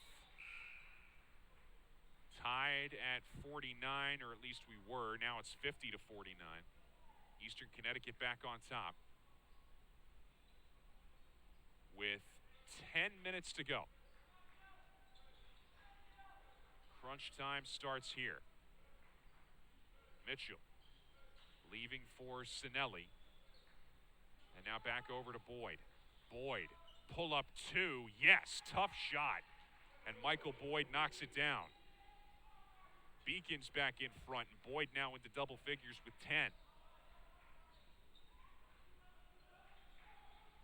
And on the other end, Rohelia dumps it off. And down low, looking for somebody, anybody, was Tibby. And he tried to dish it back. There's a loose ball. Tibby is still down. Beacons have it. Tibby still hasn't gotten back down the other end. Monroe travels with it. He thought he was going to have an and one chance. Meanwhile, Tibby is in some pain. He's holding his head. And the official stops the game here. He's going to force him to come out. You hope he's all right. The training staff is going to come over and look at him. He's got his head in both of his hands right now. He took a hard fall. And for the moment, he's out of the game. Here's Muckle, deep three. That won't go. And the rebound to Monroe. And Mitchell nearly loses it right after he got over half court, but he corrals it. Beacons up by one.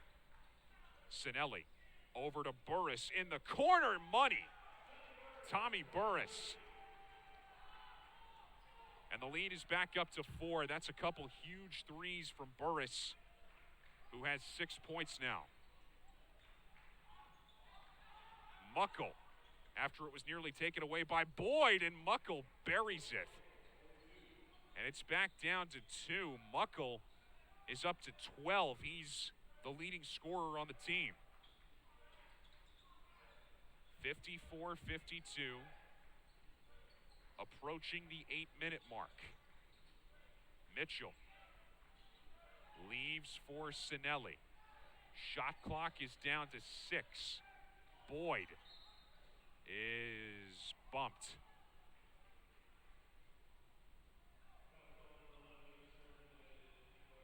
And it's number 2 on Rohelia. The team's 7th. So it's going to put Boyd at the line for a 1-and-1 here. And now you got to watch every foul closely from here on out. And again, the free throw struggles of UMass Boston. They're going to come into focus here. Boyd hits this to extend the lead to 3, but we gave you this number in the first half. As a team, 61% from the free throw line. Boyd hits them both. Those are 2 big ones. And they are now 5 out of 12 from the line here today. Just get the feeling that's going to play a huge role here coming down the stretch. These last 8 minutes. As Close is fouled. This is before the shot. And this should take us to the under 8 break, which it will.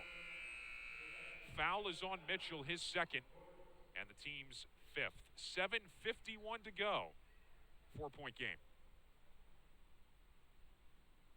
I'm the first undergraduate alumnus to lead this university. I'm very proud of that. I was literally able to transform my life because of the University of Massachusetts, and I want that for every single student that walks through the door.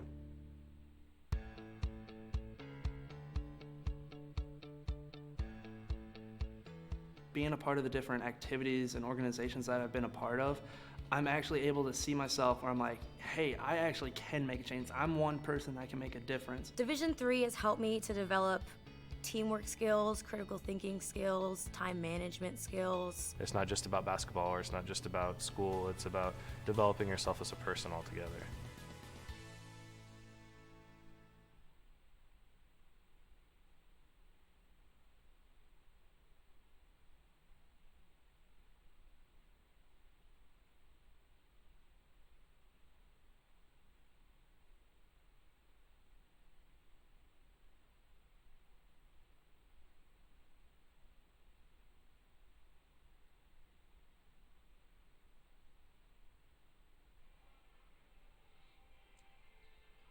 7:51 to go in a 56-52 game.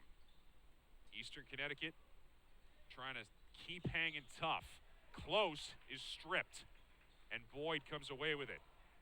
Back down the other way they come. Sinelli rethinks the quick three, and he pulls it back. Now he takes a two, well short, and McCarthy comes away with it. McCarthy now up to 4 rebounds. And it's in the hands of Tyrese Woods. Woods driving in on the bounce, gets it to McCarthy. Turnaround, no. Woods saves the possession. And they get it back over to Close.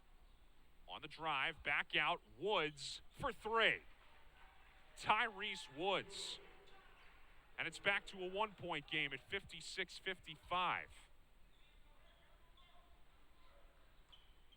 Neither side can separate here in this second half. Boyd going against Rohelia. Step back. Cash. Michael Boyd. And the lead is back to 3 with 6.5 to go. It's been such a great team effort by Eastern Connecticut here today. Without their leading scorer, without their leading rebounder, can they sustain it?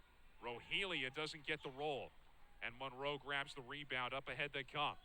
Mitchell on the take. Back to Burris, and now Monroe lays it in with the left hand. The trailer caught up, and it's back to a 5-point lead. As we hit the final 6 minutes, Monroe tips it away from McCarthy, but he gets called for the foul. That's his second. Team foul number 6.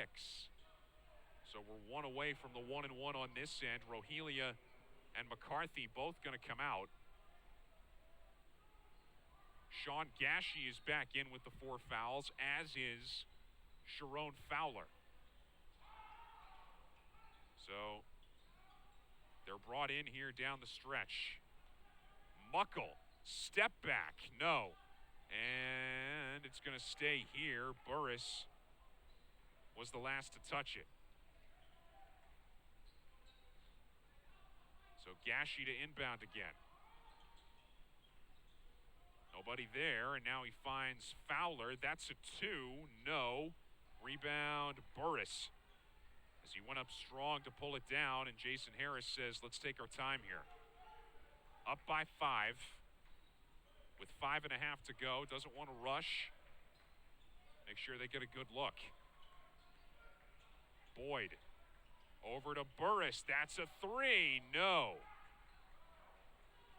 Rattled around, but wouldn't go down.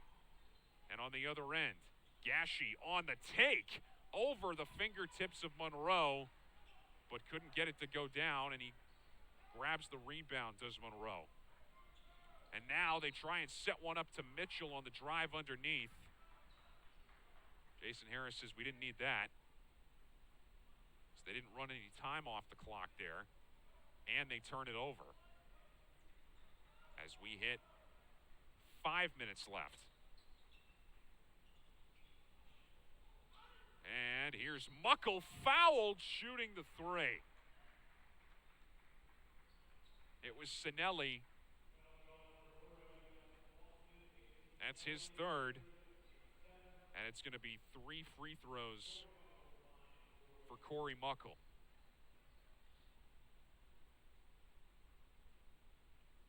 Misses the first. On the season, 73% from the line.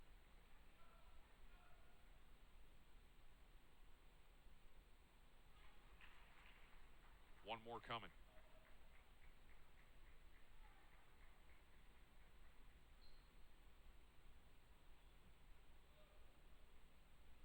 Lead is back down to 3 as Muckle goes 2 out of 3. 60-57. Burris immediately double teamed, and he gets it back out to Boyd. Boyd on the drive, back to Monroe. Too strong with it, gets it back, and a third time, finally the putback goes.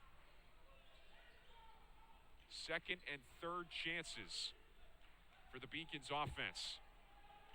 Gashi, and no foul here as Mitchell had the ball right back in his face, and here's a three, knocked down by Close. Back down to a 2-point game, and Jason Harris has a disagreement with the official. Timeout taken, 4:22 to go. 62-60, it's a full timeout.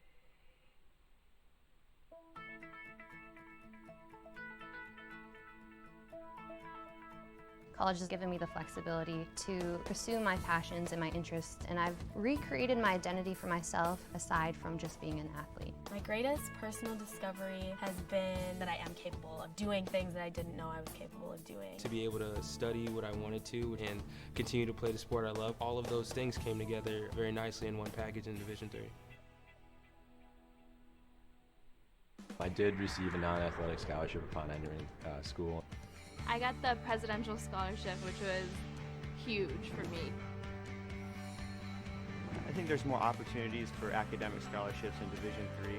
I did receive academic scholarships. Just being involved on campus, being a leader, all those things combined kind of get me recognized. It's a great experience for me.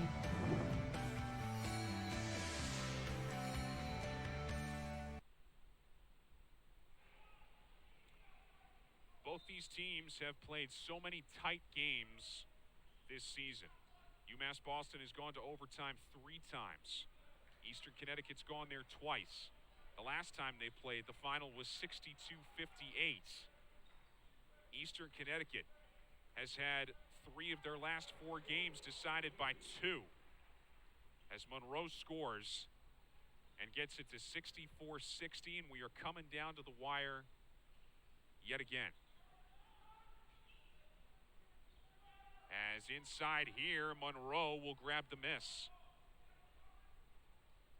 And Jason Harris says, let's go slow. Trying to protect the lead. Next whistle, by the way, should get us to the under 4 timeout. This is Boyd. Driving in with the left hand, gets it. Michael Boyd, and the lead is back up to 6.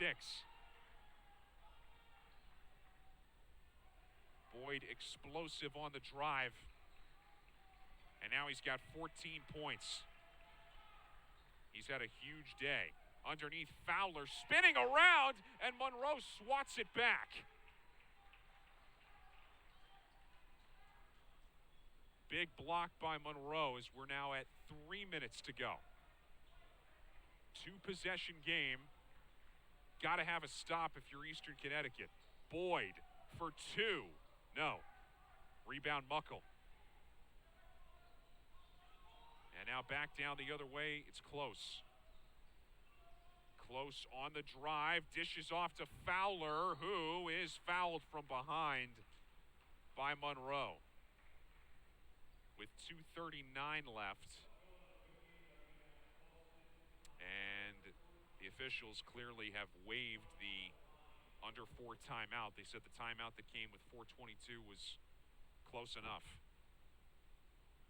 So at the line now, Fowler. 60% shooter here, and he makes the first.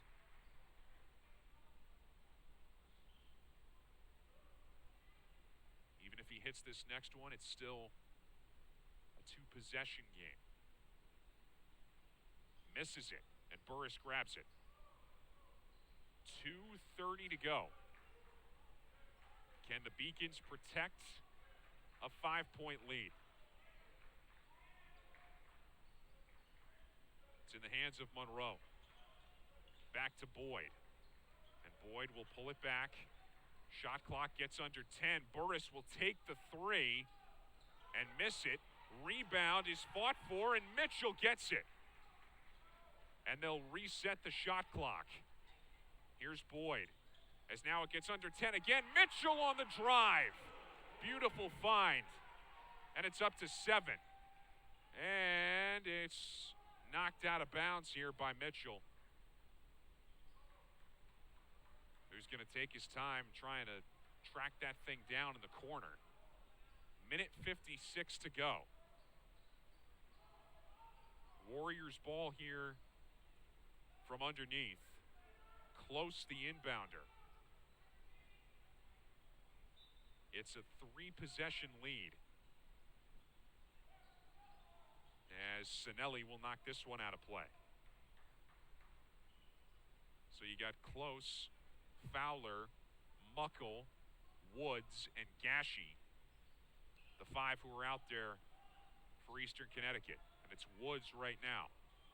Tyrese Woods on the drive, going against Monroe, did everything but finish. Sinelli grabs the board.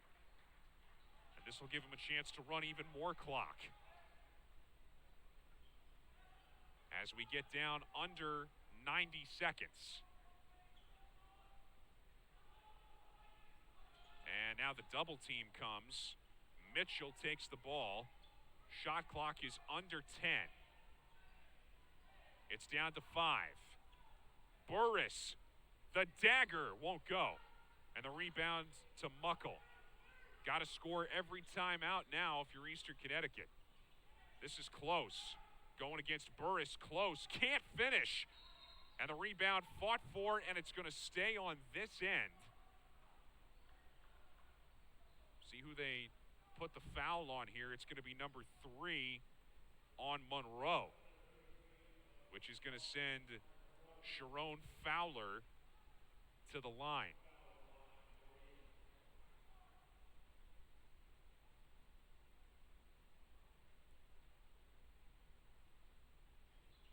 Hits the front end of the 1-and-1. Gets it back down to a 2-possession game with a minute 4 to go. 2 out of 2. 5-point game, 68-63. This is a must-stop for Eastern Connecticut.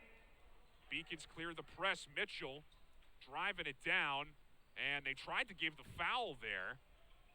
Didn't get it. Now more time's going to run off the clock. Almost a steal. Sinelli has it underneath. Monroe dishes back, and Sinelli will pull it back out. Shot clock at 5. Mitchell. Dagger. Yes! Charles Mitchell from beyond the arc with 36.9 to go extends the lead to 8 with the shot clock running down. Timeout, Eastern Connecticut, 36.9 to go, but the mountain just became almost impossible to climb. Huge shot by Mitchell. Back in a moment.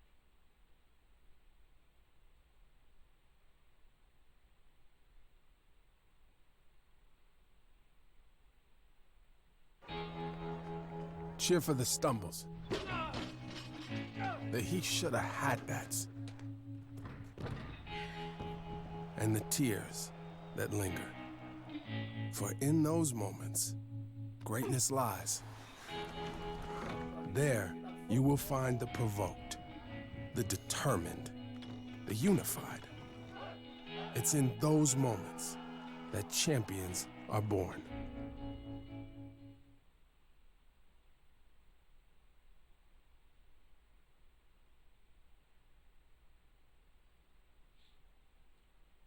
.9 to go. And the Warriors are down by 8. 3 possessions. Got to score quickly here. They get it to Muckle. Deep 3. No. Rebound underneath. And unable to get the putback was Fowler. Rebound comes to Mitchell. They got to give a foul here, you would think. Mitchell just dribbles by everybody. And they're not giving a foul as it comes out. Mitchell has it. We're down to 10 seconds, and now they'll give a foul on Boyd as Muckle went over there and hit him with 10.2.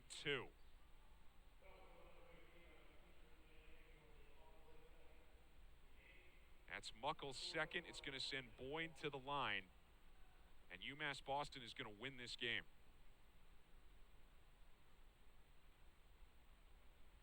Michael Boyd trying to add to his day. hits the front end. 17 points for number 22.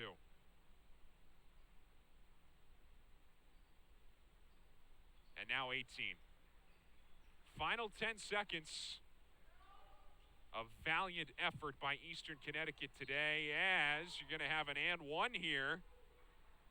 Gashi laying it in with the right hand with 5 seconds to go. And Monroe picked up his 4th foul. Still an 8-point game here. As Gashi, see if he tries to miss this one maybe. Front rim, but Monroe had it. Loose ball, it's out of bounds with 1.7. And all it's going to take is an inbound.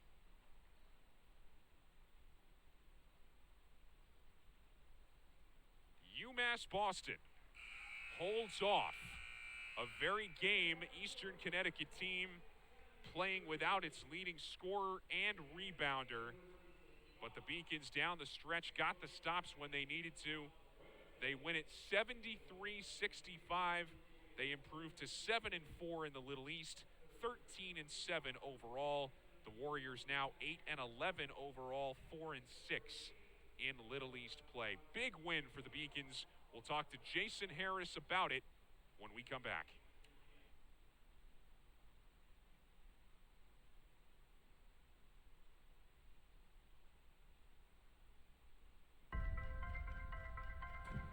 I'm a Division III student athlete, and I know how powerful words can be. The term gay doesn't mean stupid, lame, or less than. So I pledge to speak up if I hear the term gay used in a derogatory way or any other homophobic terms. If you can play in Division III. I'm a Division III student athlete, and my teammates unconditionally accepted me as part of their family. So now I pledge to do the same for others. If you can play in Division III.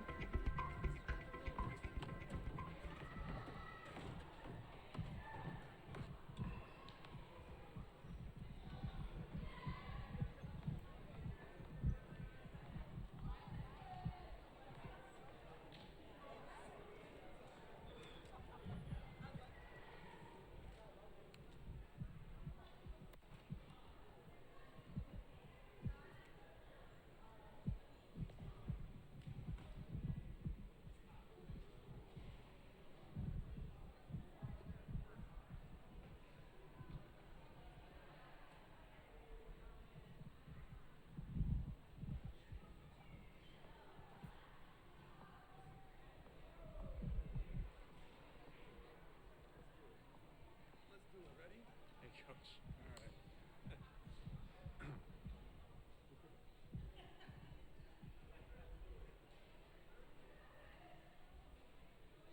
73-65, Beacons win it. We're back here with Jason Harris, and you want to tell me who you have here? Special guest, Jacoby, class of 2039 recruit. Hey, Jacoby, class of 2039. Now, you're planning way ahead here, but one of the guys, Coach, I didn't ask you about at halftime was Michael Boyd, and he was huge in this game, especially down the stretch when you guys needed some offense. 18 points, 8 assists, great performance by him. What did you see from him in the second half? You know, anybody who was at practice yesterday, we had a challenging day. You know, button heads, and I go to war with Mike any day, and Mike stepped up and hit some big shots for us too, hit some tough shots, and I thought he did a great job on Muckle. We talked about how shorthanded they were on the other side. Obviously, they're not going to use that as an excuse. Championship pedigree, we talked about that. They gave you guys everything you could handle today, but specifically those last 2 minutes, when you guys needed to get a couple of stops defensively, you did. What did you see on those last few possessions? Gang rebounding as a unit, things that we were lacking on our last game, and if we can rebound as a unit, even when we're small, we can win some games. Best of luck, Coach, down the stretch. Jacoby, we'll see you in a few years. Thank you. All right, let's go back up top.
Paris changed my life, and I got there through UMass.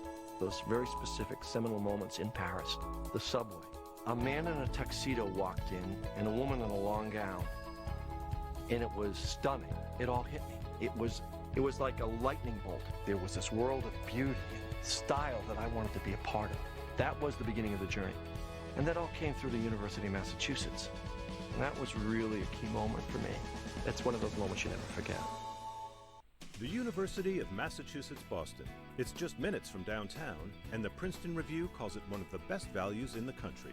A nationally recognized institution of academic excellence and research, UMass Boston.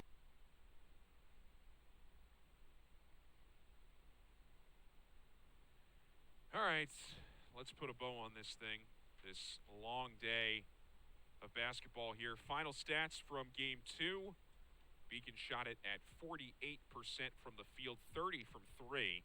It was the 3-ball, really, that kept Eastern Connecticut in this game. Valiant effort by them. The free throw numbers, obviously not what either side wants it to be, but particularly Jason Harris and his staff, 53%, but they got it done. An edge in rebounds, assists, and both sides, ending with 14 turnovers. Individual leaders in this one. Talked about Michael Boyd. He was the star of the second half. 18 points for the Beacons. Mark Monroe, huge part of the offensive plan today as well. 17 and 12 for the big man. Corey Muckle. They talked about him in the player to watch segment before the game. He hit some elite jumpers in this game. Led him with 16 points. Sharon Fowler, he showed well with 13. And again, they were without their leading scorer, Jake Colligan, and their leading rebounder, Seth Thomas, both of whom committed technical fouls in their last game against Western Connecticut. And evidently, the urban legend that we were told prior to the game about if you get a T, you miss the next game, if you're one of Bill Geithner's players, turned out to be true. So sometimes what you hear out there on the streets, and by out there on the streets, I mean when Seth Orensky tells you it, sometimes he's right. Upcoming schedule, February the 5th. This team will be at Western Connecticut at 7:30. The 8th is the next home game. Rhode Island will be in here for a 3 o'clock start, and then at Castleton on the 12th. So that's that. Thanks to our entire crew for helping to put these two games together. Men's hockey going on right now across the hall. You can watch that here on the Beacons Broadcast Network as well. For everybody here, I am Mike Drew saying so long. Enjoy the Super Bowl tomorrow. Beacons win.